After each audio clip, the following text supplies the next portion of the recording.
At this time, I call the July meeting of the County Commission to order.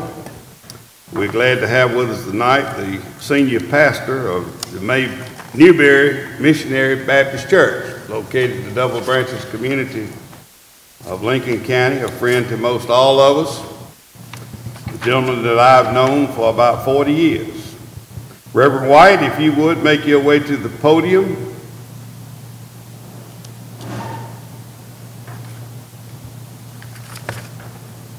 Reverend White will give our invocation. Following that, remain standing, and Commissioner Henderson will lead us in the Pledge of Allegiance of the flag.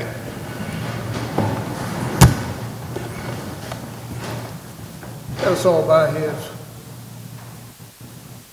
Eternal God, our Heavenly Father, we thank you, dear Lord, for bringing us to the close of another day. Thank you for your Holy Spirit.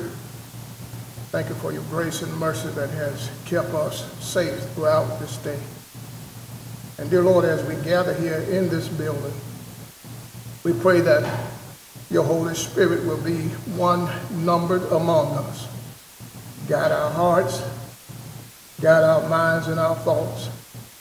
Help us to make decisions, O Lord, that you'll be pleased with. Bless each and every home that's represented in this place on this evening. In Jesus' name we pray. Amen. Amen. Pledge allegiance to the flag of the United States of America and to the republic for which it stands, one nation, under God, indivisible, with liberty and justice for all.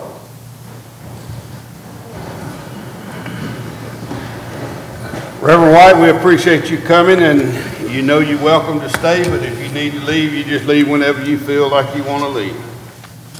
Thank you. A couple of things to the agenda. You notice the agenda says it be called to order by Vice Chairman Clyde. I did show up, so I'm back. If you let the record reflect and change that back to me.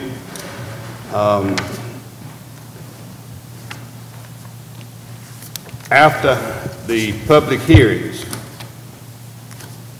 8, we will add John Stone,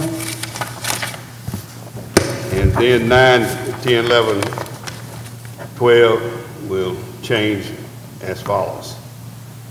Is there a motion then that we approve the agenda as stated? So moved, Mr. Chairman. Is there a second? I'll second. Motion by Commissioner Clyde, second by Commissioner Collins. Any discussion on the motion? Chair hears none. All in favor of the motion, let it be known by saying aye. Aye. All opposed, like sign. Motion's carried. You have a copy that has been sent to you by the clerk. On the, I skipped that one. I did it really backwards, but on the agenda, the minutes. You have a copy of the minutes that were sent to you. Is there a motion that we approve the agenda as printed? So moved. A second? I'll second, Mr. Chairman. Motion by Commissioner Tankersley, second by Commissioner Collins. Any discussion? Chair hears none. All in favor of the motion, let it be known by saying aye. Aye. Aye. All opposed, like sign. Motion is carried. Item 6, departmental reports. Office of Emergency Services. Director Broom is not with us tonight, but I know that we have received copies of our report. Is there any comments that need to be made on the report from the Office of Emergency Services? If not, we'll move right on to 6B, the Recreation Department, Director Glaze. Good evening, Mr. Chairman, Board of Commissioners. You do not have a written report in front of you from me, but we're putting the finishing touches on our new jumping pillow, which we hope to have up and running by August 16th. Soccer registration will end July 15th, season scheduled to start August 24th, and Family Connection summer camp will end July 29th. So Family Connection is in with me from 7 in the morning to 3 in the evening, Monday through Thursday. Any comments to Director Glaze? Mr. Chairman. Mr. You hear much on the pillow? You hear much conversation? Well, actually, when it'll be ready to jump on. Yes, sir. I think everybody will enjoy it. Yes, sir. Me too. Any other questions? Thank you. 6C is the Finance Department Director Dawes. Mr. Chairman, Commissioners, I have not yet submitted my written report. We are working on it. We have replaced or filled, I won't say replaced, we filled the opening from when Peggy Caruth left us. So we have a new employee, Lori Standridge, formerly Lori Willis, has come to work for us starting this week. And so she's been here a couple days, and that has helped out. What I can tell you from the finance side of the house is we're trying to wrap up and close last year and get this year started. It does appear on preliminary report that our revenues for last year have exceeded budget somewhere in the neighborhood of about $600,000 to $650,000, and it looks like our expenses for this year are either going to be just at budget or just below budget. We're still trying to make sure that we get all of our expense numbers in for this year, but we are working to get those closed. And so things look very well for what we're doing. Any questions to Director Dawes? There being none, we appreciate it. Thank you. And you'll get those, email them to all of us. Yes, sir. I'll have those by Monday at the latest. Agenda item 6D, Public Works Director Seymour. Yes, sir. Chairman, members of the board, you have my written reports from Public Works. I don't have anything to add to those at this time. Unless you have questions, I'll be more than happy to answer those. Any questions to Director Seymour? If not, thank you. At this time, it's item 7. We'll go into our public hearings for 3 zoning matters. Is there a motion at this time that we go into our public hearing? So moved, Mr. Chairman. Second? Second. Motion by Commissioner Henderson, second by Commissioner Clyde. Yes, sir. Any discussion on the motion? Chair hears none. All in favor of the motion, let it be known, saying aye. Aye. All opposed, like sign. Motion's carried. Public hearing. Director Seymour. Yes, sir. The first applicant is Steve Watkins for Verizon, which is map 54, parcel 120, better known as 3191 Double Branches Road, consisting of 298.54 acres, currently zoned A3, which is lakefront agriculture. It is a request for a special use to apply for a 255-foot self-supporting telecommunication tower. The recommendation from my board after extensive review is that this location be denied by the Board of Commissioners until the 2 towers that have special use approvals that are now expired are reapproved and constructed prior to this one being done. There was also some documentation in the application that was lacking that I currently do have. I think I've added that to your packet as well. But they did recommend denial. Director Seymour, I understand that it's 298.54 acres, but this special use don't include that entire amount. It does not. It just includes a 100 by 100 foot piece of property where the tower is going to sit, Okay. which is the lease space. Okay, is there anyone here to speak in favor of this request from Verizon? If they are, come to the podium, state your name and where you live.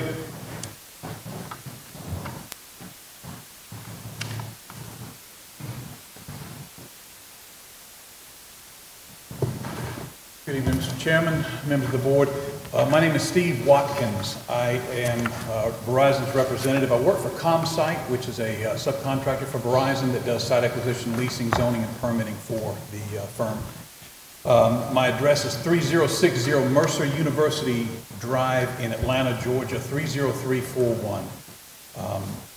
As Director Seymour told you, We did get recommended for denial by the Planning Commission. We are requesting an opportunity to build this one. Verizon has made somewhat of an unprecedented commitment to get this tower on air before the end of the year, at which time they will follow with the previous two, which I understand will need to come back before the board for subsequent approval because their previous approvals for special use permits have expired. I'm hoping that the board will see fit to hold Verizon to that and get the first tower in the air and the next two in build plan for 2022. So those will go into, we'll reapproach the board. We'll resubmit special use permit requests in January of next year. I'll be glad to answer anything. All right, thank you. Thank you, sir. Can I ask some questions real quick? Certainly, Commissioner, you have the right to ask questions anytime you get ready, but I think maybe if you would, let's hold him till we get through the rest of it and come back, because I have some also. All right. Maybe we can get some clarification. Well, you can sit right over here close somewhere. Is there anybody else here that would like to speak in favor of the rezoning of this piece of property for Verizon? Yeah. If you would, come to the podium. State your name and address, please, ma'am.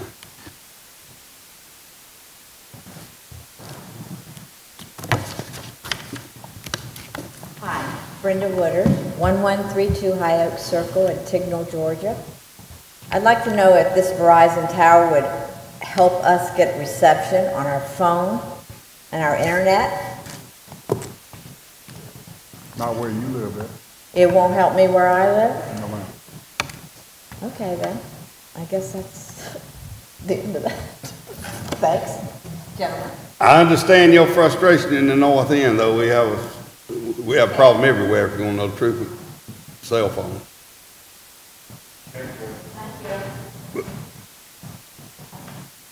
Is there anybody else that would like to speak for Verizon? Okay, we'll flip the coin. Is there anyone here that would like to speak in opposition to us approving Verizon? Yes, sir. If you will, come to the microphone, state your name and address.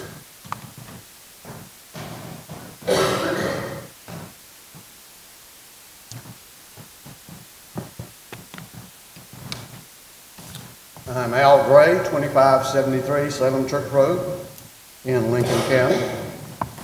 And I'm speaking in opposition to this, request because it is so terribly deficient. There's a lot of concern. I attended the Planning Commission meeting and about the capabilities of, the future expandability. And that's one of the things that's required in here. You've got a really great ordinance that really forces a cell phone tower provider or builder to build a first-class operation. It requires maintenance. It's got pretty exhaustive maintenance requirements and all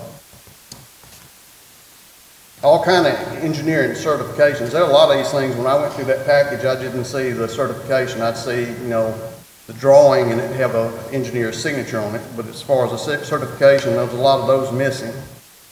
And one thing that's really interesting when Mr. Chairman, you asked about the acreage. It says there should be a letter of intent to lease excess space and land. Applications for a new tower must include a letter of intent to lease excess space on the tower structure and to lease additional excess land on the tower site when the co-location potential of the tower is absorbed, if structurally and technically possible. I didn't see that anywhere.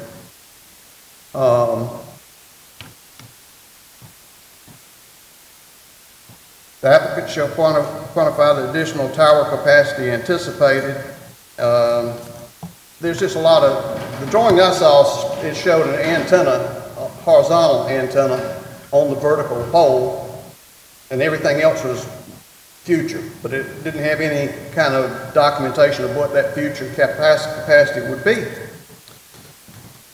So I just think that there's a lot of things wrong with this one, and it's going to take some work to get it in compliance with your ordinance. And one thing that I found particularly interesting, and I think it's going to be tough, it's got an engineer certification for fall zones. A certification from a professional structural engineer licensed in the state shall be required for all new towers, stating that the tower, if failure occurs, will fall within the designated setbacks for the proposed tower. I took a look at the little drawing and put my little ruler on it, and this is a 255-foot tower, and it looked like to me it was 150, 160, but a whole lot less than 255 feet to Double Branches Road. So I don't know how you can, and also Director Seymour gave me this letter from Sabre Industries. This requires a certification. If failure occurs, will fall within a designated setback. This says to whom it may concern. That's not a certification in Lincoln County. There are all kind of qualifications in there. Should the wind speed increase beyond capacity? This, that, and the other. Wind design according to the standard, the wind pressures include safety factors, but it doesn't say it can't fall across that road. So, to me, that is a very serious problem. I'm anxious to see a registered civil engineer sign off on the certification that it will not fall outside of the setbacks, given that distance to that road. I just want to see that happen. And especially in light of the terrible engineering failures down in Florida where the building collapsed, I just don't think Lincoln County can afford to scrimp on that particular item. So those are my comments, and I thank you for your time. Thank you, Mr. Gray. Is there anyone else here to speak against the approval of the zoning special use for Verizon? Anyone else? Director Seymour, if you'll go to the podium. Yes, sir. I know Commissioner Clyde has a question that he would like to ask to somebody we can get verification. Mr. Clyde. On Mr. Watkins' comments, he said something about January reapply. Is he talking about the two other sites that had been pre-approved? He's talking about the one below Amity and the one on Ferguson Justice that was prior approval? Yes, sir. Those are the two he's referencing, yes. And I believe you have a letter from Verizon to that fact as well in your packet.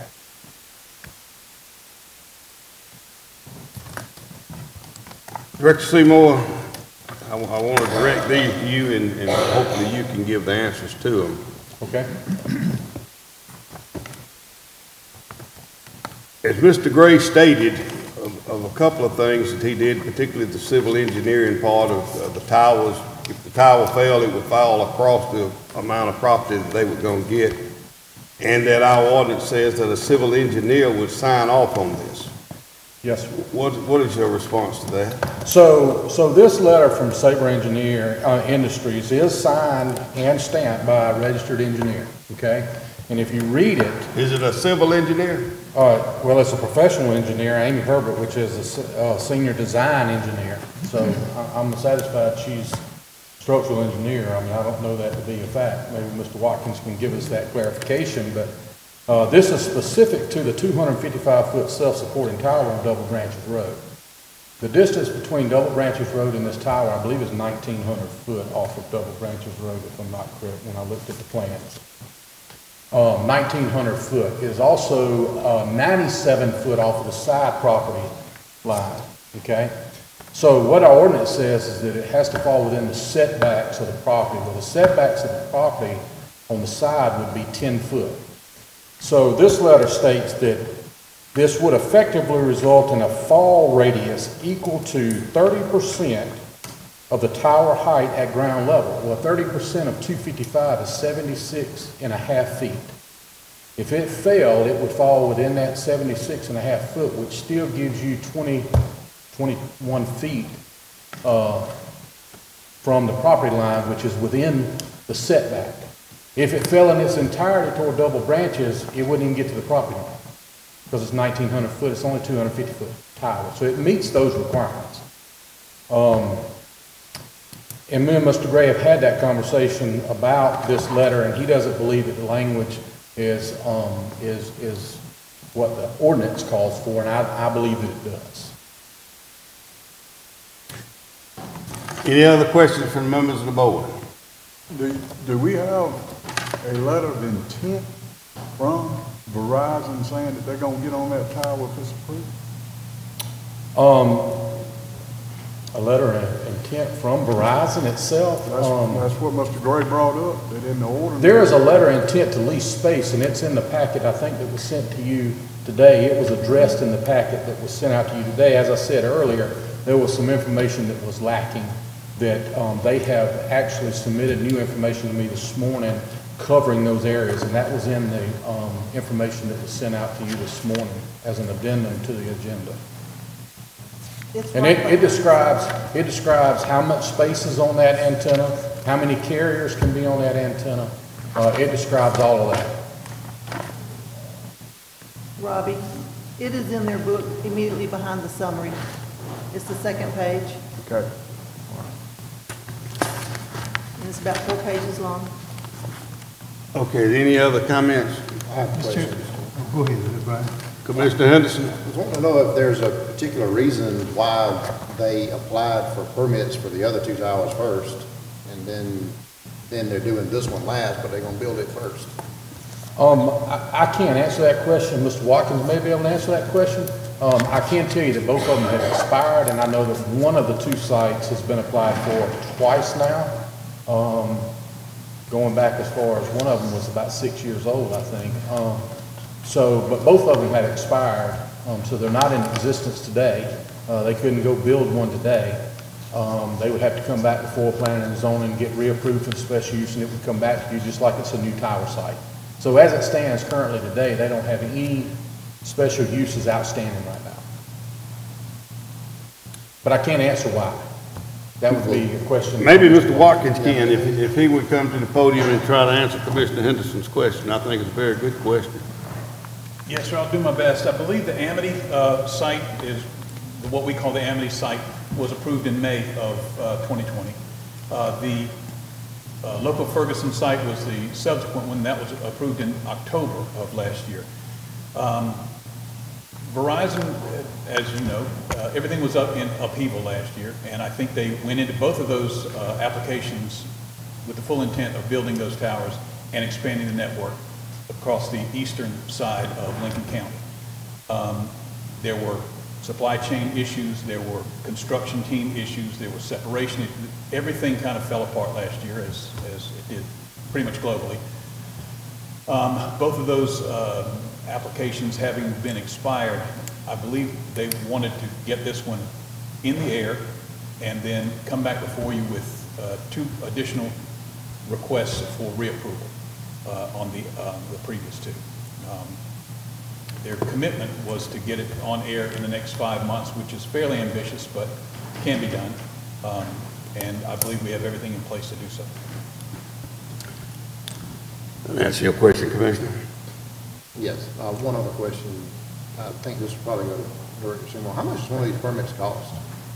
So there's an application fee, which is $1,000, and then they would pay for a construction permit on top of that. So the communication tower application to submit is $1,000, and then they would pay a permit fee, which they haven't paid on the 2 previous sites because they never pulled a permit. But once they pull a permit, it'll be based on construction costs and those types of things. So roughly, I would say somewhere between $300 and $500, roughly.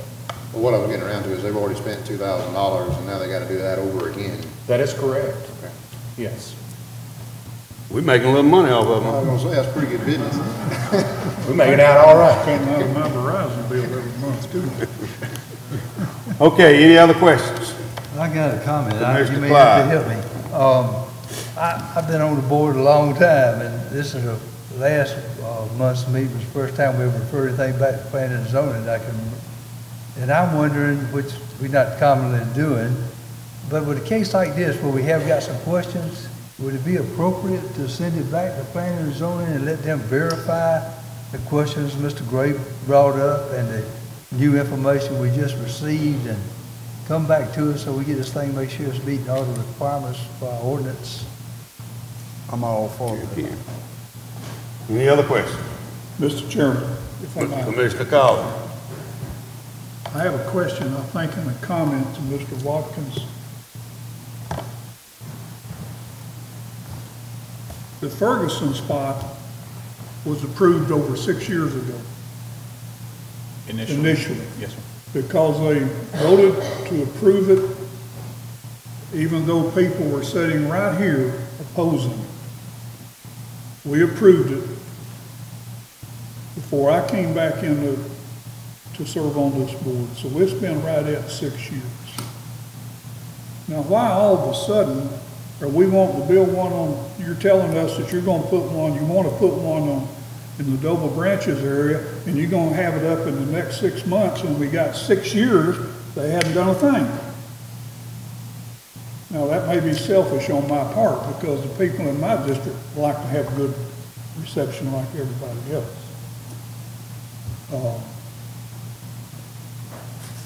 But anywhere you go in this county, I have yet to run into a person that says, man, I love my Verizon service. I understand. So, and I know that you aren't Verizon, but you work for them, yes, or with them. But kindly pass along, we're just not happy here. I did so, yes, sir. Okay, very good. Which is why they generated this letter with the commitment to not only build Double Branches, but to get Amity and the local Ferguson sites on air in the first half of 2022. So this one, Double Branches, within 5 months, and then the next two in the first quarter of next year, we'd like to come back before you with those. Could I address Yes, sir, you can. Mr. Clyde's concern? My only concern with going back, I'd be glad to answer any foundational questions or fall zone questions that I can. I'm not an engineer, but I'm fairly familiar with this. I've been doing this for about 2 decades. So I'm familiar with the catastrophic collapse characteristics of the self-support towers. I'm only afraid that if we go back before the Planning Commission, that it would cost another month, and then we'll be running into December and possibly difficult weather. That's my only caveat, but if that's preferable to the board, we'll certainly do so. Okay, Mr. Watkins, I want to make a couple of comments before we make a determination of what we're going to do. I certainly understand the economics of any business. I understand that we are a small county, and it costs a lot of money to do business, and you got to recoup your money if you're going to stay in business. However, with that being said, I think that the chicken has come to roost in the fact that other mobile telephone companies have approached us. We approved one for AT&T, I think the last one was T-Mobile. We've had both. If you hook up with some of these folks on Lincoln County Facebook, which I look at, I don't comment much, but I look at it quite often. Not the first person is one of the commissioners said having anything good to say about Verizon. In fact, almost daily, people are changing from Verizon to T-Mobile or AT&T. We feel like, and I'm speaking on behalf of us 5, we feel like that we are beginning to get T-Mobile or AT&T to move into our county a lot rapidly speed than what we haven't had a good business relationship with Verizon. You know, if Verizon is a national company and a big company, but if they did business all over the country like they do in Lincoln County, I doubt y'all be in business. Our job is, in my opinion, is to try to get the best service we can get for the people of the county. As Miss Brenda said a while ago, and I know exactly where she lives just a little north of Fishing Creek. And it's, you know, when I drive in that area, when I get 2 miles out of Lincoln, if I'm lucky, I can pull over somewhere and get a boss to talk. But it's 20 miles up there.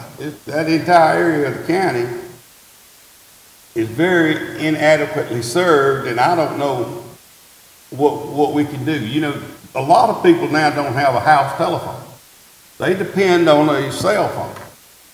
If you got an emergency and need an ambulance and you up there, they just in a mess. And I can understand the frustration. Really, it's countywide, but it's really bad up there too. And nobody's talking to us about cell towers in the north end of the county, are they? Director Seymour, I haven't heard of it. I think that I really don't know what position we really got is to work. Y'all can walk off and leave and not do anything. That's not what we want. What we want is service for the citizens of Lincoln County to be able to hit a telephone tower and talk on that phone, whether it's any of the major things. I'm not partial to Verizon, other than the fact I have a 401 prefix and I didn't want to lose it. Now I understand that you don't have to have that. AT&T can take it over. I'm willing to give a little bit more time walking on this for my personal cell phone to see if something's going to improve. But I'm not wanting to wait till the end of 2022, because if I go to Augusta, I can't talk once I get, you don't know where it is. When you get past Double Branches Road, and when you get to Columbia County, as soon as you cross the bridge, it's like somebody turned that light switch on, you got Verizon service. I think that listening to us, you understand the frustration that we get, and we get this frustration not only on our personal phones, but from the people across the county. We need better service in this county, in the entirety of the county. We certainly need somebody, and I'm going to tell this to AT&T and them too, that we certainly need something in the north end of the county. They are really lacking up there. I mean, we bad here, but I don't know where else the tower is in the north end of the county. I know it's not Lincoln County, so it's got to be on the South Carolina side of Wilkes or Elbert. In wrapping this up, I think that we should send it back to the Planning Commission. We have three options. We can deny it, and if we do that, then you can't bring it back up for 6 months? 6 months, yes, sir. We can vote to approve it, overrule the recommendation of the Planning Commission, and go ahead and let you start like that's what obviously you want to do. Or we can send it back to Planning and Zoning. Or you could pull it without prejudice and come back in 6 months. Is that correct? Or 12 months? No, sir. You can either approve it, deny it, or send it back, but he can't withdraw without prejudice unless the Planning Commission votes unanimously to allow him to do that. Okay. So I think So he could do that if you send it back to them, then they could vote to have him withdraw it, yes. from hearing what I'm hearing, I doubt you'd get a vote. And I don't want you to get a deny vote, because then to get a deny vote, you 6 months before you come back. What I would like to see is that we send it back to the Planning Commission again. That does cost you 30 days, but what's 30 days? We've been waiting 6 years, so 30 days is not too long. And we be sure that we get it. I know it's some language in what Mr. Gray said. I don't know whether professional engineers or civil engineer or how that cross bounds. I would assume that whoever signed that engineer would have the authority to do it, and that's the same person who's doing it in multiple locations. I would like to see you and Mr. Jackson take a look at that, Director Seymour. Be sure that that's done by the proper engineer. But I think it's some questions that we got to ask, and I really hope that as the phone conversation you and I had 2 or 3 weeks ago, I really hope that you'll go back and relay our concern. I don't know whether you can get the ear of who it makes any difference to or not, you know, but the frustration that we have, and we understand legally what we can and can't do too. It's not just simple that we don't like the way you parted your hair, we're not going to rezone this for you. We understand that. But we can we want to work with y'all because we need you. We don't want to run you away. We need you, but we do need to get it. We look like an idiot when the paper comes out every 6 months and we're doing the same thing and no results comes. So I hope you'll relate to whoever you relate to that we are concerned. We would like for them to study and look at the north end of the county. I would really like to see Mr. Jackson. Legally, I don't know if there's anything we could do, but if we had some kind of legal documentation that we're gonna do this within the next 6 months of what's the repercussions if you send us a letter and tell us it'll be done by 2022, I'm ringing some kind of way. 2022, 23 falls around, where are we other than the fact that you got to come back and do the same thing again? So I think it's a few things that we need to clear up the air on. I would like to see the commission vote to send it back to the planning and zoning board and it come back up in the next 30 days and between us and Director Seymour and the county attorney and some of the commissioners, we can get some of these questions that was asked tonight and get some kind of something in our mind that we know that we all on the right page. Okay, I'm through. Any of y'all have anything else to say? I'll entertain a motion from one of the commissioners. Mr. Chairman, I'll make that motion that we send it back to planning and zoning to answer the questions and get a finalization on it and bring it back to the commission for final vote. Have a motion, is there a second? I'll second it, Chairman Norman. Motion by Commissioner Clyde, second by Commissioner Tankersley. Any discussion on the motion?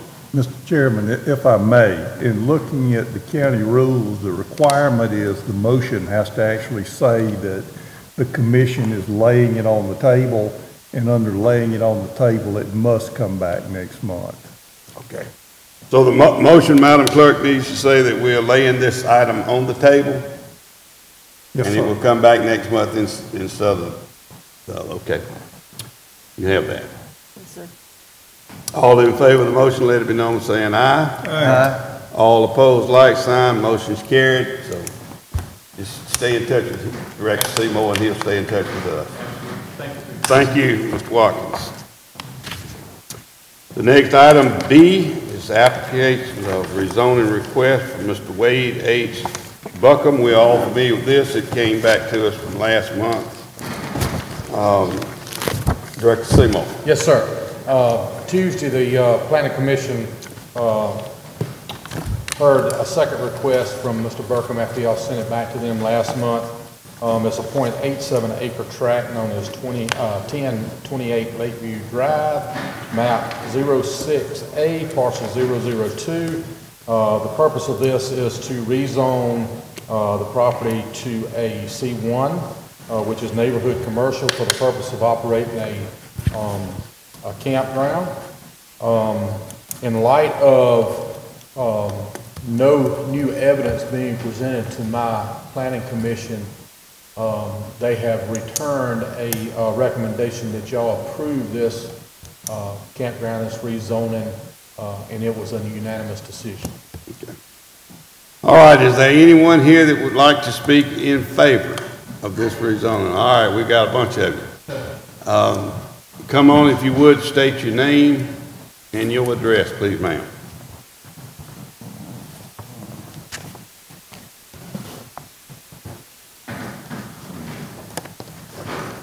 My name is Marcia Sherrod.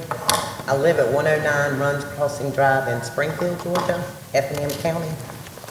And we frequent the park quite a bit. But let me back up. Mr. Chairman and members of the board, thank y'all for letting us come speak tonight. I'm a little upset about it all because, not because the park has dissipated as of today, we were the last ones to leave. My concern is what was wrote in this paper detrimenting all of our residents, the people that came into that park, Mr. Marvin, Will Banks, and now they're badgering Mr. Burkham. First off, stated in the Lincoln Journal, I gotta put my glasses on, The park has become, Fishing Creek RV Park has become a haven for drug activity drinking. Mrs. Jones stated that noise, gunshots, and loud music is an issue for residents. Ms. Hanley stated, well, she actually prototyped us as trailer trash and riffraff. Well, I tell you what, I'm 63 years old, and yes, we brought children to the park. Children are loud. We do not go out of that park after 9 o'clock at night. There's no riding up and down the roads. There's no riding through the ditches. There's not no loud music. Okay? Since we've been there, accusations about Mr. Marvin Wilbanks is that he don't know what he's doing, that he's working without licenses, putting in electrical, doing this, that, and the other. Well, if the lady knew him, she would know that he just recently retired, I'm sorry, I'm getting upset here, from the University of Georgia in the maintenance department. And I'd like to enlighten the lady that said these things that maintenance does not have to have licensing. They know how to troubleshoot items, and then they go back to the owner and they suggest what needs to be done. Whether they need to hire someone to do that task, or if his mental capacity in that role can fill that position. Marvin Wilbanks has rolled over backwards to see that every one of us had what we needed in that park. He's a pillar of the community. Everybody loves him. You need a screw, go over there. Marvin's got one. I bet you 10 to 1 he's got probably 1,500 nails in that shop. He don't mind you getting it. Whatever. Another thing is Miss Bassino, I guess is how you say her name. She was concerned that we were there not paying taxes. Well, by us renting those spots, we paid that man's taxes. So they need to know that. She also said if we wanted to live in the area and we loved it so good that we should get property. Joyce and Robbie Hodges brought on High Oak Circle, which brought all the people into that park, either close friends, relatives, or, you know, family, very close family. Friends are in the park. What I'm going to say next is information off of this map from the zone, assessor's office. So if I've got addresses wrong, I apologize now.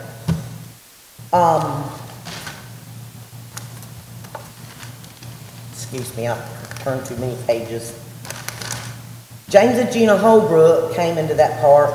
We all started frequenting the park last June, July 4th. The last week of June for July the 4th. James and Gina Holbrook, business owners in Effingham County, bought in Stillwater Cove. Lance and Stephanie Sherrod, he is an ex-law officer and also a business owner in Effingham County. He has bought on High Oak Circle in August of 2020. The Holbrooks bought in July of 2020. Okay? Marion Edwards and Stephanie Sherrod purchased recently a mobile home across the street on High Oak Circle. I think somebody didn't do their homework very well. Since myself and my family have been visiting Fishing Creek RV Park, this is what I have observed. A quiet, peaceful, beautiful little piece of heaven. We can't help what the former owner did, neither can Mr. Burkham. He fell down on the job. This man's trying to pick up the pieces and go on. He's got plans for parks for children to play in. He's got a lot of plans, not just with the park, but with the store. Kids play hard, they make noise, but the loud trucks, gunshots, and Miss Hanley should know that firsthand because she's got 911 on speed dial. She's got the sheriff's department coming out there to a shooting of noise that was 2 blocks down from her house just maybe 3 weeks ago. Backside of the subdivision, loud trucks pass with the parking lots, trail of dust, noise for a good better part of a mile. We hear it. If you looked at the 911 call log, y'all would probably know, and I wish we had that here, that probably 90% of the times that 911 was called, it was to the subdivision, not to the park. My son, ex-cop, was one of the people that called about a drug thing going down right across the street. So he knew how to handle that because of his prior stuff.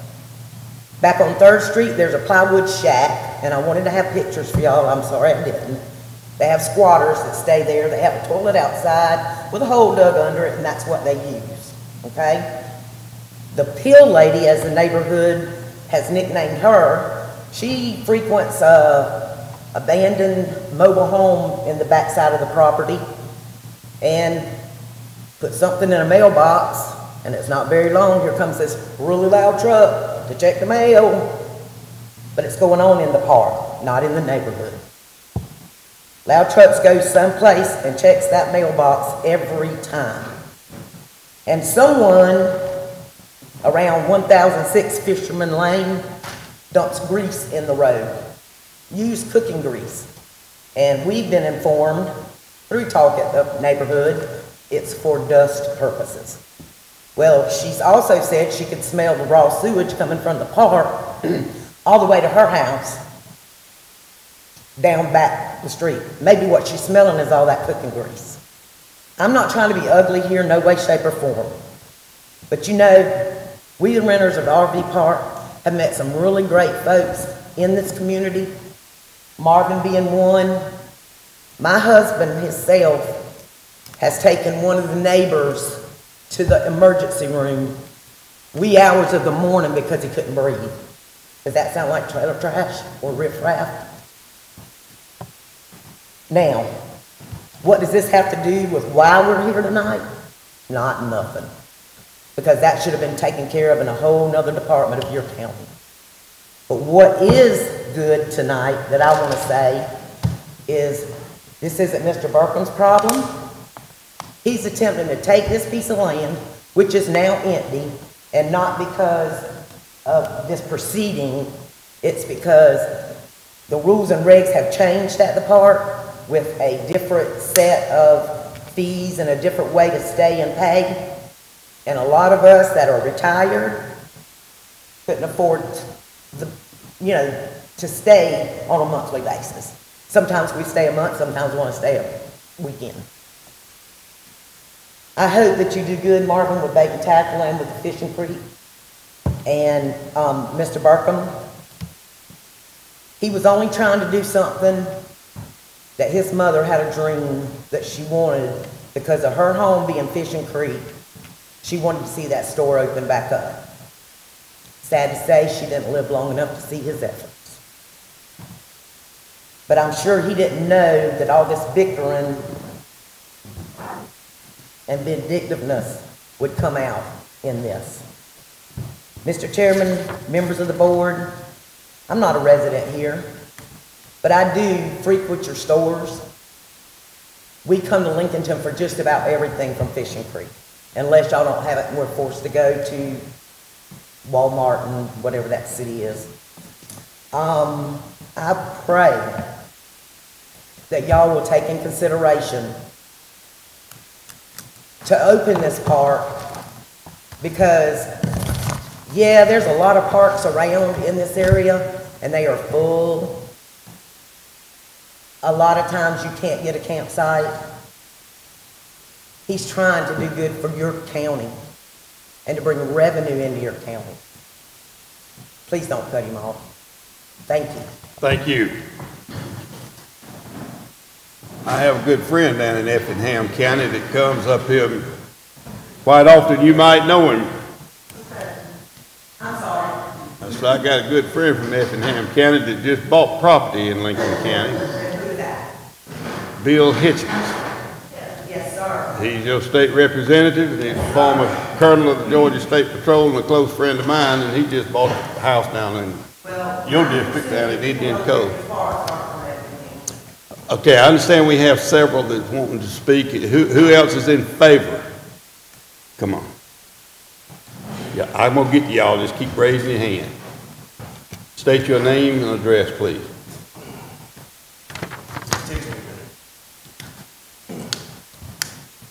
My name is Shay Chamberlain. Who? Shay Chamberlain. Oh, I got you. I live at, well, I'm building my house at 3774 Elberton Highway, right down the street. I first met Wade when he delivered one of my culvert pipes, and he told me about what he wanted to do. At the last meeting, I didn't put two and two together as to who he was or where this place was located, but I did promise that I would do my investigation. So my credentials are that I'm a counterintelligence special agent. Before that, I was a chemical, biological, radiological, nuclear explosive specialist. Yes, it's long. So I approach this with no emotion. I have no emotional ties to this whatsoever. I have no business interest, don't care. What I do see is that in 2003, the county did a zoning and planning, and there was commercial use of this property before 2003, and it should have been updated in 2003 to be commercial at that time, because it was being used as commercial. Now, I did talk with Wade, and I did go around your neighborhood, and the shack, yeah, I saw that. It looks like a little crack shack. I didn't see any issues as far as the neighborhood, no loud noises or anything like that. I went several times, because I'm up there all the time.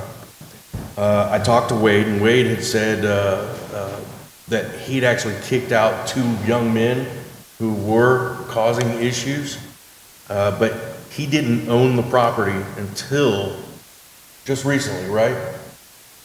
So he couldn't do anything about the residents on that place that were causing problems.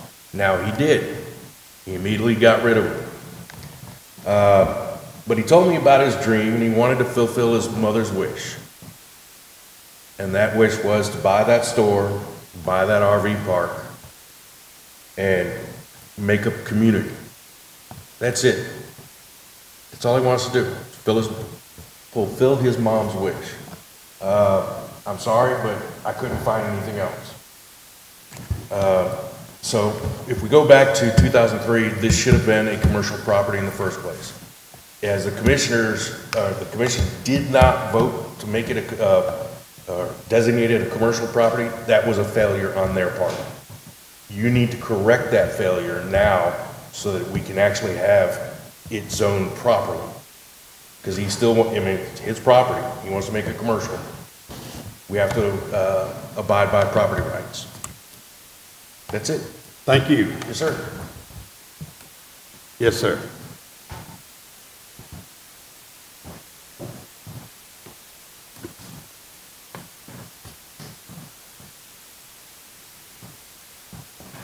Would state your name and address, please. My name's Kirby Lavender. I reside at 1059 Fisherman's Lane in the neighborhood just north of the park. And I thank you for giving me the opportunity to speak on behalf of the Fishing Creek RV Park and its previous tenants. I've been a part of this neighborhood off and on for the past 40 years. My dad had a lot in this same neighborhood when I was a child. It's been my lifelong dream, similar to Wade, to fulfill what my dad's been deceased 30 years of my adult life. But I finally got it placed down here, and I bought 4 more additional lots, one of which was at one of your tax sales, and it was known as a crack house. I went in and tore it down, leveled it, got it out of there, and I cleaned up the other 3 lots. So I've got 5 lots totally. So the tax assessors are well aware who Kirby Lavender is. I think all you guys have done a great job, Mr. Seymour. I appreciate you working with the skeleton crew. I know it's hard. I'm part of planning and zoning in Arcade, Georgia. So I know what it's like to work for planning and zoning. I didn't receive any salary. I was just a body. But anyway, I've met some very nice people in the park over the last 2 years during the pandemic, when all the restaurants wouldn't allow you to frequent them, including restaurants here in the county. So we had not a lot of options to do what a lot of people would like to do. So we assembled gatherings at the campground where I met these people. We would do fish fries, barbecues, etc., birthday parties. But after I watched the video of last month's meeting, I felt like I needed to try to defend the situation. Now, I'm not here to call out names. That's not what we're here for tonight. We're here for a rezoning issue and only for that. But you know, there was people that talked about taxes not being paid. They're living in the county and taxes not being paid. So I'm going to provide you with a list of people who has previously stayed in the campground, and I'd like you to toss it around among the commissioners. And you're talking about some serious tax revenue. These people aren't building little shacks. They're building pretty substantial houses where and they're buying dock permits, and we understand through the Corps the dock permits are fixing to go up like 400% from where they were. But you know, everybody's working hard during this pandemic to stay in touch with family and friends, but to be belittled as a neighborhood, I take offense to it. And so I'm here to try to calm some of that noise, and I appreciate you guys allowing me to get up to speak. Thank you, Mr. Lively, for coming, and that's the last thing we want to see is the neighborhood get split up over anything. Yes, ma'am, you spoke last time, that was a different one. You can't speak but one time, but you're on a different issue. Thank you, gentlemen. My name is Brenda Woodard, and I live at High Oak Circle. I bought property in Lincoln County in 2007 and bought a camper, pull behind, and put it at Fishing Creek for a year and a half. My youngest son helped me build my cabin, but a lot of times he didn't come up with me. I came up for 10 days by myself and stayed in the campground with hunters and fishermen by myself. Never had an issue with any man. Good friends. I met a lot of nice people. My neighbor bought on Fishing Creek, and his family came into the whole campground at Fishing Creek. Kids, teenagers, cookouts. Okay, who's not going to have a beer on a Friday or Saturday night? Give me a break. They fished all day. We have fish fries. We have good friends. I've never had a problem with anyone in that campground. We have new managers now. I hear they're going to do a lot of improvements, but I lived by myself before I had a partner, by myself at Fishing Creek, alone on a dead-end street, and never worried about a thing in that neighborhood. I have never had, since '07 to this date, have never had one thing vandalized on my property or stolen. The campground is a good thing. It's a Fishing Creek. It's just a nice neighborhood. We have good neighbors. Some neighbors don't get along with people. There's a bad egg in every crowd. We have one bad egg. You shouldn't base that campground on one bad egg. It's a good campground. I lived there for a year and a half. I had no problems. And I think our new owner is going to do great things. Marvin is a great man, stands by his word. You can go to his shop and get anything, anytime, if you're his friend, and it's a good place. It's a safe place. I stayed there many nights by myself and never worried about a thing. And thank you for listening. Thank you, Ms. Woodard. Anyone else speak in favor? Yes, ma'am.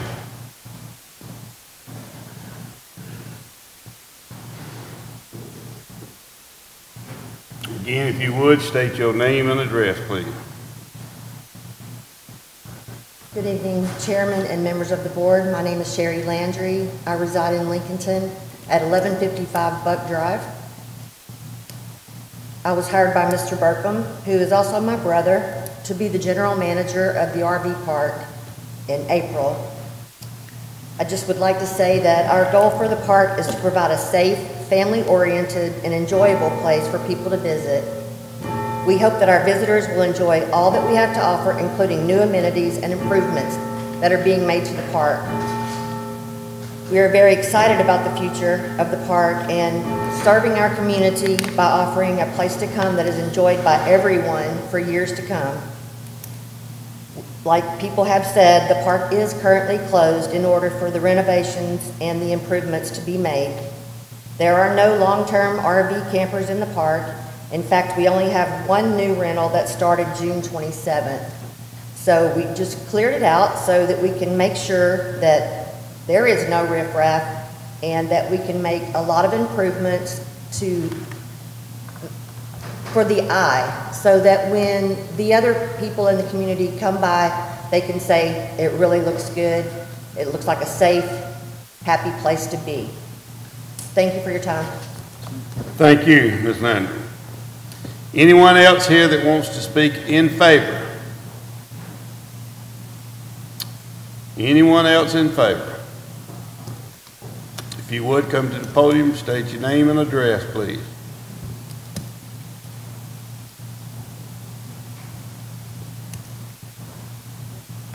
Good evening, Mr. Chairman. My name is Wade Burkham. I live at 1009 Lakeview Drive in Fishing Creek, or in Tignall. I'm sorry, I don't know this very good. In the Fishing Creek community. I'm the proud new owner of the Fishing Creek RV Park and Campground. And first, I'd like to make it real clear to everyone that I did not come up here to speak to defend anyone or anything about the grievances that have been brought against the park or my neighbors, and that includes my neighbors that have the grievances, because our grievances are one and the same as far as I'm concerned. You know, we're all wanting the same thing, and that's to be comfortable and safe in our homes. I didn't speak at the last hall because I didn't feel like I had anything to defend. I was more concerned about the grievances that my neighbors had, and I wanted to be aware of what was going on in our community from their point of view, so we could open a line of dialogue and communication so that we could work our problems out.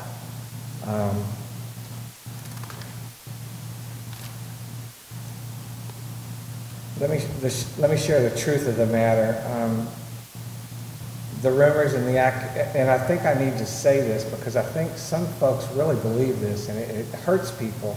The people that are making the accusations, or the people that are hearing the accusations, because it scares people when there's change and when they don't know what's coming at them, especially people that's been living there for many years, and that's been their home, and they think that someone's going to come in here and buy swaths of property and build right up next to their, well, that's all a false. That's not true. I never made any accusations about buying property or starting storage buildings. I have no clue where that came from. I don't really care. But I do care that people know that that's not what's happening. I think a lot of the traffic is from, I work for Spratlin's Lumber, and I meet lots of contractors, and I know that there's a lot of change going on. There's a lot of subdivisions that have been sitting dormant for years that people have been paying on, and they're starting to build and grow out there, bring their families, and this is where they're retiring. And I think COVID had a lot to do with it. I believe that it scared a lot of folks, rightly so. That's the traffic.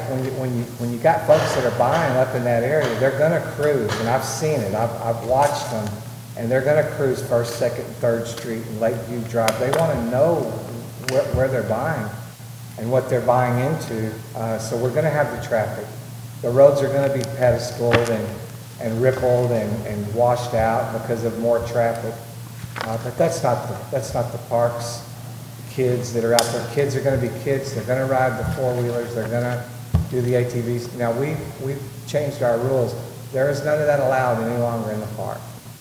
We just took that out. There's plenty of places for them to ride. The old owner I don't want to talk about that man because he's not here to defend himself, but he was an absent owner. He wasn't present, and if things did get out of hand, well, that's because there wasn't anyone there. I'll be there 24/7, and I'll promise whoever has any concerns, there will be no alcoholism, not alcoholism, but abuse of alcohol and drugs and guns. That's a volatile deal out there. I don't know anything about a lot of that stuff other than rumors that I've heard. So I don't want to convict anyone, but I'll promise you it will not happen. I don't drink, I don't smoke, I don't use drugs, so I keep a pretty clear head most of the time. I just want to leave everyone with this. Fishing Creek is it's rich in history, and there's that little park and that store have been together for a lot of years. And I had the pleasure this 4th of July of meeting a man. His name's Paul Fitzpatrick, I think, is his last name. Either Kilpatrick or Fitzpatrick. Anyway, we talked, and his family's from here. They've been here for years. And he said since 1968, I didn't know this, the store has been there. He said the little camp was always there. And it just kind of grew together. Well, then it got, I think, sold off, half of it. And then I'm trying to bring it back together. I'm trying to bring it back so that we can have a place for kids to come, people to come sit in and look at property and places out there and fish and live. You know, that's what it's all about, and retire. And so thank you very much for hearing me.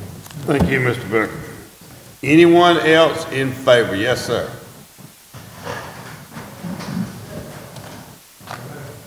Again, state your name and address.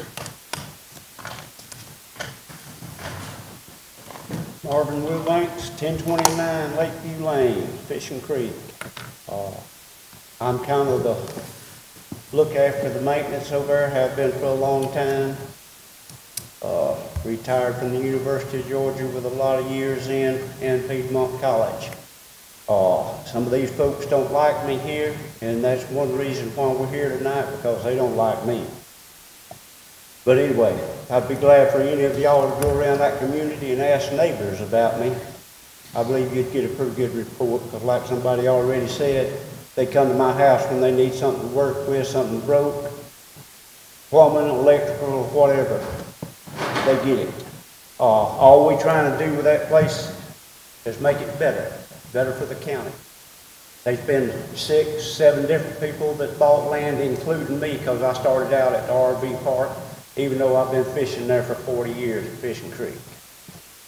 And so that's just the way it is. I'm not going to slander anybody's name or pull anybody into anything, but we're just trying to do good there, and we'll do good for the county. Thank you, Mr. Wilbanks. Anyone else here to speak in favor of the campground? Okay, we're going to go to opposition. Is there anyone here that would like to speak in opposition to the campground? If you would, go to the podium, state your name and address.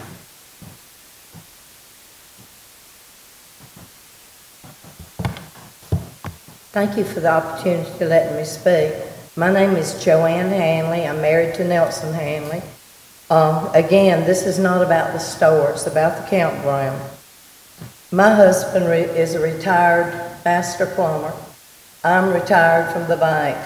We bought our property in 2001 or 1999-1.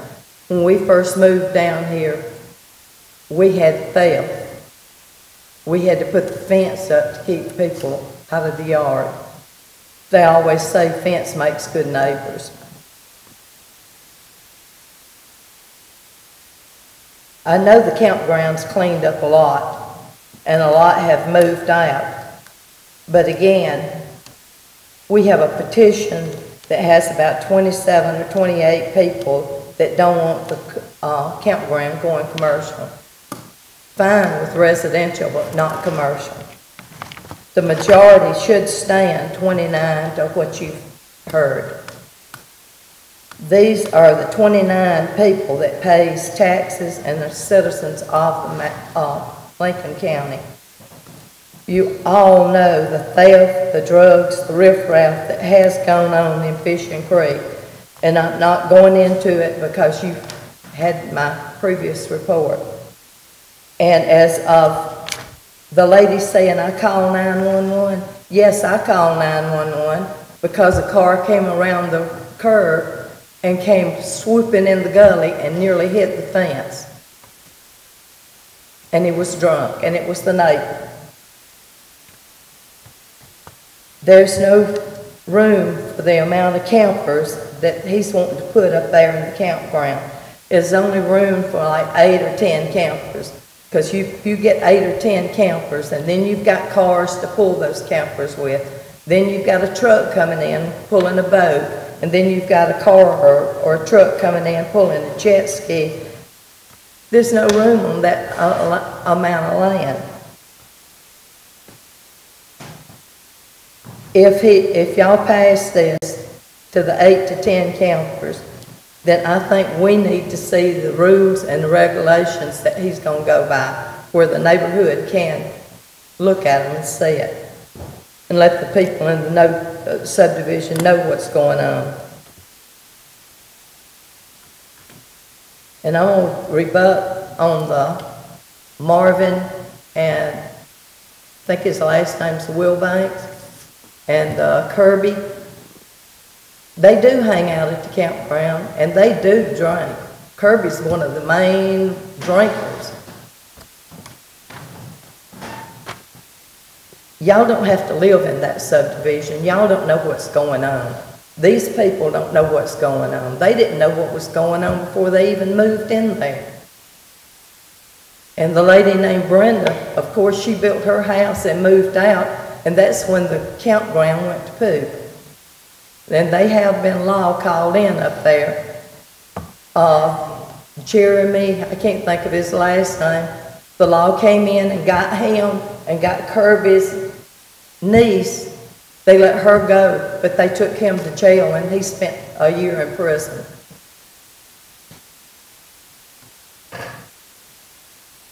I would appreciate anything y'all can help us do. Thank you. Thank you, Ms. Hanley. Is there anyone else here that would like to speak in opposition? In opposition to the campground. Anyone else? I didn't hear you. Can I speak again? No, ma'am. Okay, Director Seymour. Yes, sir. If you would present the reports that you have. I think you've been in touch with the sheriff's office also, and yes, sir. I talked to the Captain Taylor about any arrest reports in that campground over the last several years, and there are none, or they couldn't present me with any. So I don't have that.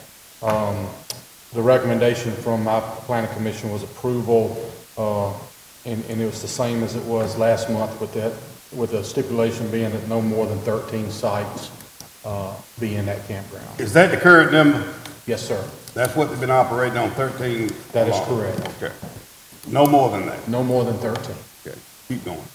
That's it. That's it? Yes, sir. Okay, you have heard the people that have spoke for and the people that have spoke against. It's not new to us. It was here last month.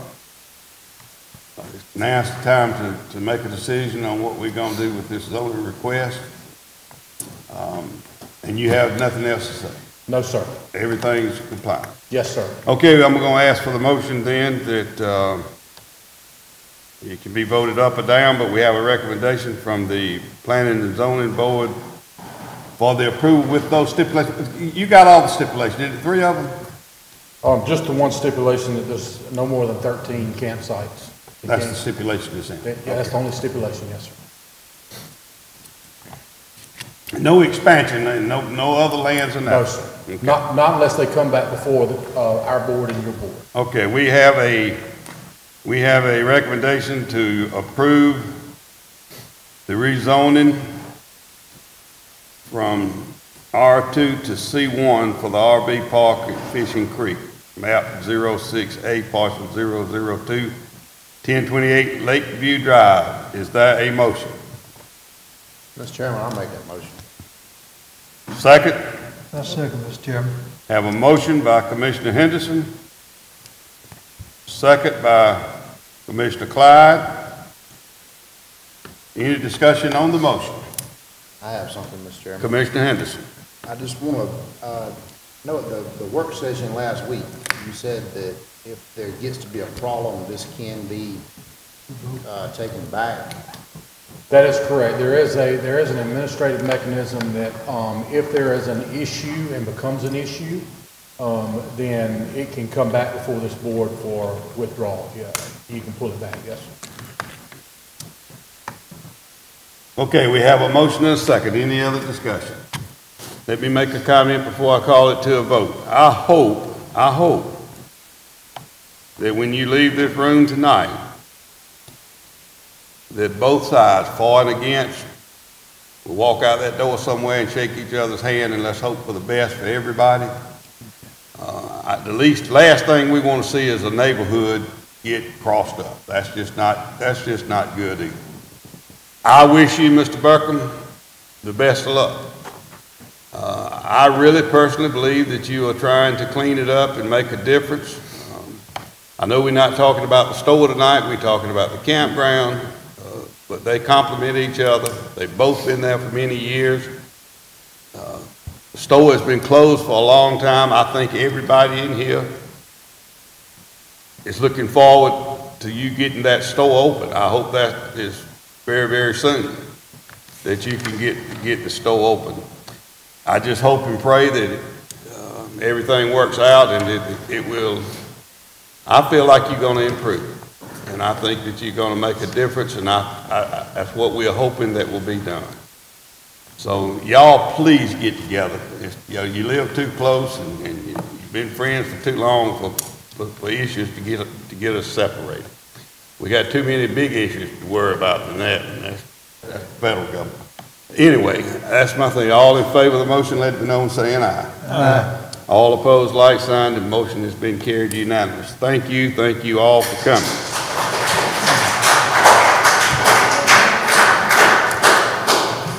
The next item on the agenda is still in the public hearing, 7C. The applicant is Mr. Jim Madison, Crooked Bridge, Director Seymour. Actually, the applicant is SD Capital Partners, LLC. They were being represented by Mr. Madison. This is Crooked Bridge subdivision, which is map 52, parcel 015 on Indian Road, consisting of 72.43 acres, which is currently A3 lakefront agriculture. The application is to apply for final plat to develop the subdivision into, I believe it's 13 lots. And the recommendation for approval is to approve the subdivision by the Planning Commission with the topo map attached, and I think you have a copy of the topo map in there as well. All of the requirements have been met for this subdivision. I think you have a letter from the Health Department and soil surveys that were done. And so since there are no improvements to be made to create the subdivision, because all the lots are on county roads that are already paved, already have right-of-way, already have power, already have telephone. The only piece of the puzzle that's missing is a water line. And as you know, this board approved the extension of a water line on Indian Road that will also be paid for by USDA and by a portion of the developer as well. It's a joint venture between Lincoln County and the developer. So it's a joint effort between the developer and the county, right? Correct. Yes, sir. That is to get correct. the water line. But for everybody to know, we know that the water line, we needed work on it even before Correct. this happened. So Correct. I think we all familiar with it. Is anybody here that wants to speak against it? Mr. Gray.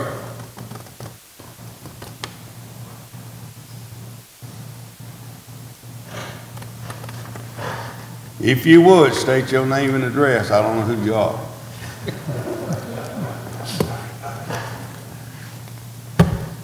Al Gray, 2573 Salem Church Road, Lincoln.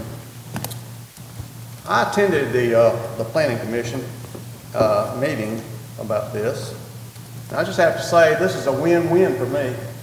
I always love it when county commissions just invalidate the ordinances, and that's what I think happened here. As a point of clarification, is this land development ordinance number 34201, does that impact this decision in any way? Well, if it does, it would appear to me that being proper to vote on this before you've actually heard that. And there's just several things about it. I mean, one of the requirements in your ordinance said there had to be some consideration about the number of available lots. And I think Mr. DeFore, who's been my realtor in the past, and we've talked about this thing, I think at one time, how many was it, Lloyd? 1,200, 1,500 undeveloped lots some years back, and I don't think they've been used up. So that wasn't discussed anywhere.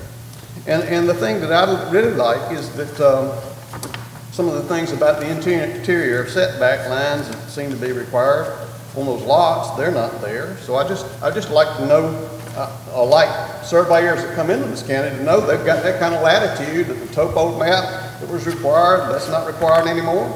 And these other things, because in so doing it, I mean, I think everybody ought to be able on the same playing field. And I get a big laugh coming into this county in the aftermath of all the Corps engineer surveys that have never been recorded after 15 months, and yet everything's flagged and they've let people put up gates and everything. And this is a similar situation. Come into Lincoln County and there's these big signs that says, "We're cyber ready." Well, George Washington and Thomas Jefferson were surveying at the Natural Bridge over 250 years ago. And they at least got surveying right back then. Thank you. Thank you. Anyone else here to speak against it? Anyone here to speak for it? Mr. Director Seymour. Yes, sir, Chairman. Again, have they met all the requirements of what the ordinance say that they need to do to Yes, sir, it has. do this piece of property? Recommendation from the Planning and Zoning Board is to approve with the topo map attached. Is that correct? Yes, sir. Okay. So this will be A3 Lakefront Agriculture. That is correct. The zoning is not going to change. It will stay A3. Still stay A3. That is correct. And his, just so you'll know, his covenants are more restrictive covenants than what the current county restrictions are. So, you know, the county restrictions are 1,000 square foot building. His are 1,500. Okay, we've heard the recommendation from the Planning and Zoning. Is there a motion that we accept the recommendation of Planning and Zoning? So moved, Mr. Chairman. That's second. I'll second, Mr. Chairman. Motion by Commissioner Tankersley, second by Commissioner Collins. Any discussion on the motion, Commissioner Clyde? Mr. Chairman, I may abstain. I've got a real estate license with the force, so I will abstain from voting. I understand that. Okay, any other discussion? Chair is none. All in favor of the motion, let it be known by saying aye. Aye. All opposed, like sign. Motion's carried. Thank you, Mr. Seymour. Yes, sir. Okay, is there a motion that we come out of the public hearing? I make the motion. Oh, wait, that was quick. I thought we was adjourning. Motion by Commissioner Collins, second by Commissioner Clyde. Any discussion on the motion? There is none. All in favor of the motion, let me know by saying aye. All opposed, like sign. Motion's carried, and we are out of our public hearing. We're going to move on to item now number 8.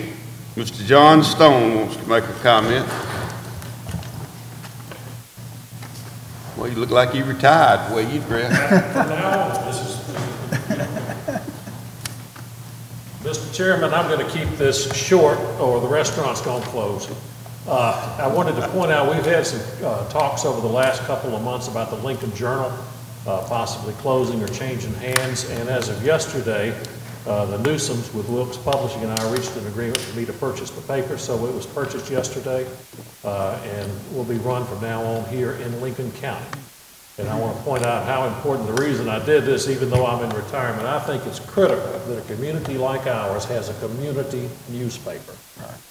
In our particular situation in the media market called the area of dominant influence around Augusta, we're the most far-flung county from Augusta, which means, as you all know, we don't get coverage of things unless it's a major shooting or a wreck or a tornado. And it's important for the people in the county to see their grandkids in the paper, to see the weddings, to see the obituaries, to see the local news that we're not going to get anywhere else. So I felt like this was something we could not allow to happen, and we could not allow the Journal to be purchased by someone who wanted it just for the legal organ status. Now, we're maintaining that, but we also want to grow the paper. Our county is growing phenomenally right now, I think better than we have in a long time, and the paper can grow with it. So we're going to take over with a new approach. Everybody that's there now, all the employees are staying. We're not getting rid of anybody. We want to keep what we've got, and we want to add jobs to the paper and provide better coverage for the county. So for things just like this meeting tonight, that if we didn't have a paper, this meeting wouldn't be covered.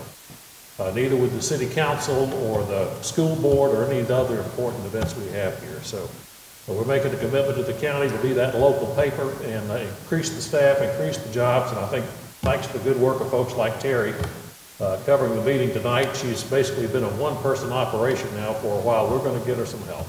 So thank you all, and look forward to covering you in the future. Ms. Stone, we want to thank you for continuing your entrepreneurship, sticking your head in your wife's pocketbook out so that you can purchase the Lincoln Journal. The Lincoln Journal is a sacred part of our county, has been in the 1800s, I think. And it would be sad that if we only had a piece of paper that would come out with legal ads. Exactly right. In our county. It is, you know, the county has to be successful. They have to have these things. And I know the newspaper business it's changed like everything else in the last 15 years, but we admire you, and we appreciate you taking that and taking this journal and keeping it going. And I was just hoping your neighbors up there would stay here since they talked about you. I was going to talk on that too, and also the first thing, but I figure that's 3 things in a row. I better just narrow it down to this. Or like I said, the restaurant's going to close. So thank you all, and we look forward to covering it. Thank you, John. Okay, moving right along. Item number 9 now is Land Development Ordinance, Section 34201, Director Seymour. Yes, sir, Chairman, members of the board. This is a ordinance text change, or a change to the ordinance, Section 34-201, which is the number of lots versus improvement standards. This is an issue we talked about in our work session last week, and it's adding a section to this ordinance that would prohibit individuals from selling off pieces of property along or and doing it more than 4 times, which would make a major subdivision. And the language would be in C, I think it's in your book highlighted in blue, where a single lot or parcel of land has been divided into 4 parcels, no other division shall be allowed until 10 years has passed from the date of the last recorded plat filed in the Lincoln County Clerk of Superior's of Court's office, unless all required improvements indicated in Section 34202 have been met. I know there was some discussion about this last week.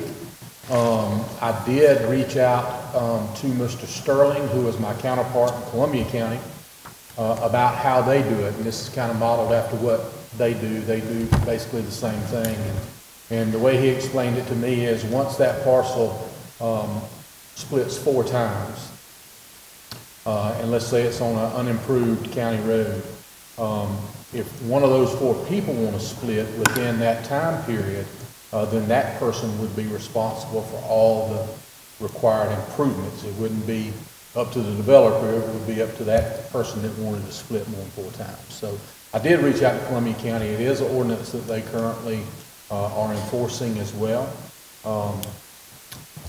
So that's kind of where we're at, Mr. Chairman. Okay, is this considered the first reading? It is, yes, sir. Any questions? And I believe it's already on the website for review, so it's already out there in the public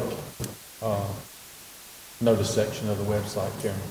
Okay, is it, I guess you read it, didn't you? Yes, sir, I did. Okay. This will be considered the first reading, and then we'll vote on it next month. Is that correct? Or are we having to vote tonight? No, sir, it would, the second reading would be next month. Okay. And I think myself and Council Jackson talked, and it doesn't necessarily have to be passed at the second reading. It can lay on the table, is that correct? Well, we ain't gonna lay it on the table. That's foolish to Yes, keep laying sir. something on the table. We're gonna move on with it. It would be voted on as next we can. month. We're gonna do it anyway. Yes, sir. All right, let's move on. That takes care of that one. Put it on the agenda next month. Yes, sir. Item number 10 is bill and ordinances, section 18-9 and 18-47. Director Seymour. Yes, sir. These two ordinances have been a topic of discussion in the last several months concerning the notice of violations that the county has sent out for unsafe buildings and maintenance on properties. The language in both ordinances, 18-9 and 18-47, the proposed changes would be that that all such buildings located in R1, R2, R3, and A3 zones are hereby declared illegal and shall be abated. So instead of the entire county, which is the way the ordinance is written today, we would be taking out A1 and A2, and these two ordinances would not apply to properties in A1 and A2, which encompasses about 70% of Lincoln County. This second reading too, right? This would be the first reading on the both. first Yes, reading. sir. Okay. Yes, sir. All the commissioners are familiar with it. It's been discussed in a couple of work sessions, so if you have any questions, you can talk to Director Seymour or myself over the next month. But I'll ask the clerk to place it on the agenda next month. Thank you. Item number 11 is postage meter lease. Director Dawes. Mr. Chairman, Commissioners, the lease on our current Pitney Bowes stamp machine expires in, I had my date, when does it expire? Expires at the end of August, and we have reached out to Pitney Bowes and asked them for a recommendation for a replacement for our machine. We're running much more postage through our machine than we have over the last 5 years. They've made a recommendation for a machine, and I've presented that to you. This particular machine will have a lease cost of $596.31 per quarter. This is an increase of about $333 per quarter over our current machine. But this machine will also automatically, has an automatic feeder in it that will seal our things, as well as it will allow us to print reports that we can't do today. And this machine will also connect with any FedEx or UPS accounts that we have and do that postage as well. So we're asking that you recommend that the board authorize the chairman to sign a new 60-month lease with Pitney Bowes for this machine. For okay, you heard the recommendation from Finance Director on the postage meter. Is there a motion? So, go ahead, please. I'll make that motion, Mr. Chairman. Second? I'll second. Motion by Commissioner Collins, second by Commissioner Clyde. Any discussion on the motion? There is none. All in favor of the motion, let it be known by saying aye. Aye. All opposed, like sign. Motion is carried. Item number 12 is the UGA extension contract. Director Dawes. Mr. Chairman, Commissioners, I am asking the board to authorize the chairman to enter into a contract with the University of Georgia for the salary and benefits for our cooperative extension service. We currently pay those today, which is just a portion of their salary. And so by doing this, all of their salary and payroll would come from the university, and we would simply reimburse the university. Half of our costs are reimbursed by the school board. This will become effective August the 1st. It is budget neutral. We budgeted for these dollars, and it would actually take some workload off of my department because we wouldn't have to process, and the clerk, we wouldn't have to process some additional payroll. I see a lady out in the audience, and she just hopes she gets her check from one of the two people. Okay, you heard the request for the finance director on the extension. We'll turn that over now to the University of Georgia through the payroll there, and we'll be reimbursed.